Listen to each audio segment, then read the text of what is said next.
I also came to my mind that we both have in common is that we speak other language. I speak other language, and I speak Mhm. that language even more than I speak English, and that could also be the same for you.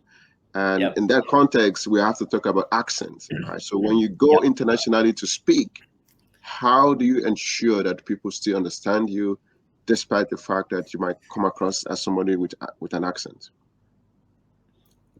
I've I've come to terms with this struggle few years ago, especially when I've decided to venture into training and coaching, right? Especially with training. As a trainer, the most common question that I've get asked would be, "Where are you from?" You sounded a little bit more like a Malaysian or sounded a little bit more like a Singaporean because you have a Singlish. They call it a Singapore English, right? And I told them, uh, I can't really sound like what as how a person who speaks English as a first language would sound because my mother tongue would be Mandarin, and there's a difference in terms of the intonations, in terms of the emphasis that we have on single every words. So it took a lot of practice, and because of the nature of my work, I have to consistently communicate in English. I've tried to listen more to podcasts and try to pick up on how people would enunciate certain words Yeah, and try to break it down and pick it up as much as I can.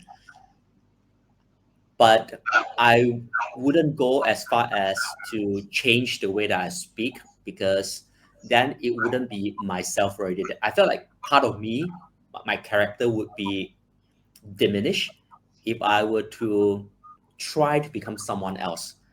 So the more reasonable things for me to work on would be the pacing, because if I have certain accent or if I have certain um, pronunciations that is harder for someone else to pick up, I just have to slow down a little bit so that they would have time to receive what I have to say.